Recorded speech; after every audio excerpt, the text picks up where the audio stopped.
10 महीने पहले आईएसआई के आईएसकेपी मॉड्यूल से जुड़ा था अब्दुल रहमान को ऑनलाइन वीडियो कॉल पर ट्रेनिंग दी गई थी।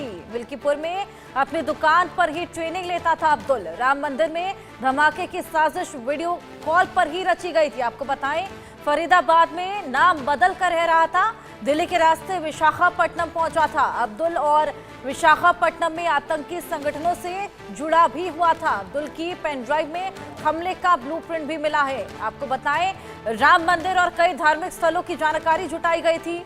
आका के इशारे के बाद राम मंदिर पर अटैक करना चाहता था, ब्लूप्रिंट भी तैयार कर रखा था। 10 महीने पहले आईएसआई के आईएसकेपी मॉड्यूल से जुड़ा था, साथ ही अपनी दुकान पर ऑनलाइन वीडियो के जरिए ट्रेनिंग भी लिया करता था। राम मंदिर में धमाके की साजिश रच रहा था, जिसके चलते ट्रेनिंग दुकान में बैठकर ले रहा था। ऑनलाइन ये पूरी ट्रेनिंग वीडियो कॉल के जरिए दी जा रही थी। ब्लूप्रिंट भी तैयार कर रखा था और इस पूरी साजिश को अंजाम देने के लिए पूरी तैयारी कर रखी थी।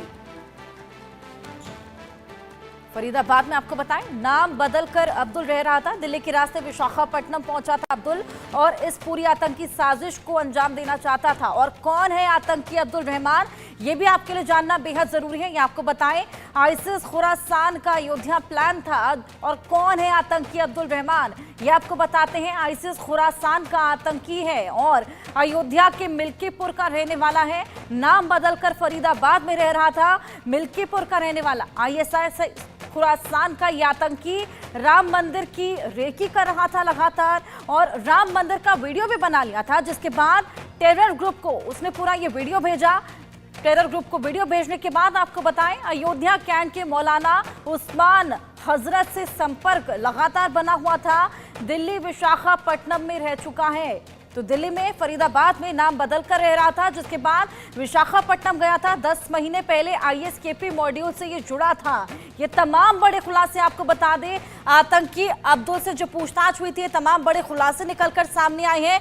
10 महीने पहले आईएसकेपी मॉड्यूल से ये जुड़ा था आतंकी अब्दुल रहमान, जिसको वीडियो कॉल पर आपको बताएं लगातार ट्रेनिंग दी गई थी और लगातार ये वीडियो कॉल पर अपनी ही दुकान पर बैठकर ट्रेनिंग ले रहा था। मिल्कीपुर में अपनी दुकान पर बैठता था, वीडियो कॉल के जरिए लगातार ट्रेनिंग लेता था। ट्रेनिंग के दौरान अब्दुल रहमान को कई टास्क भी दिए गए थे। ट्रेनिंग ले रहा था और उसके बाद कई टास्क उसको असाइन किए गए। राम मंदिर का बड़ा सा एक ब्लूप्रिंट भी उसने तैयार कर रखा था। अब्दुल के मोबाइल में कई ऐसे धार्मिक स्थल हैं जिसके फोटोज और वीडियोस मिले हैं, यानी कि राम मंदिर के अलावा भी ऐसे कई धार्मिक स्थल जो कि इनके टारगेट पर थे। अपने आका के पूरे इशारे पर ये पूरा काम कर रहा था। आईएसकेपी मॉड्यूल के स्लीपर सेल कई शहरों में आपको बताएं मौजूद हैं और उसी का हिस्सा ये बना। मोबाइल से कई व्हाट्सएप ग्रुप की जानकारी जुटाता था, जानकारी मिली उसके बाद प्लान को अंजाम देना चाहता था। मॉड्यूल से कई और लोग भी जुड़े हुए हैं और फरीदाबाद में अपना नाम बदल कर ये रह रहा था, जिसके बाद इस पूरी ट्रेनिंग के बाद में ये पूरे घटना को अंजाम देना चाहता था। साथ ही बताएं, 10 महीने पहले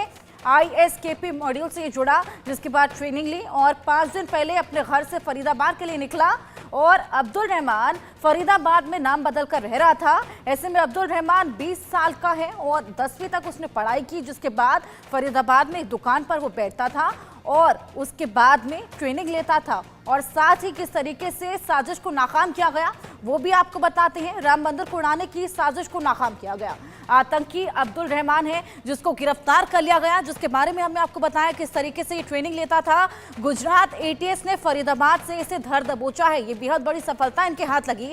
आतंकी के बैग से 2 हैंड ग्रेनेड भी बरामद किए गए हैं और साथ ही आतंकी संगठन आईसिस खुरासान के संपर्क में ये लगातार था, ट्रेनिंग ले रहा था। वीडियो कॉल के जरिए राम मंदिर पर हमले की फिराक में ये था। साथ ही कई ऐसे धार्मिक स्थल जो कि और भी टारगेट पर थे।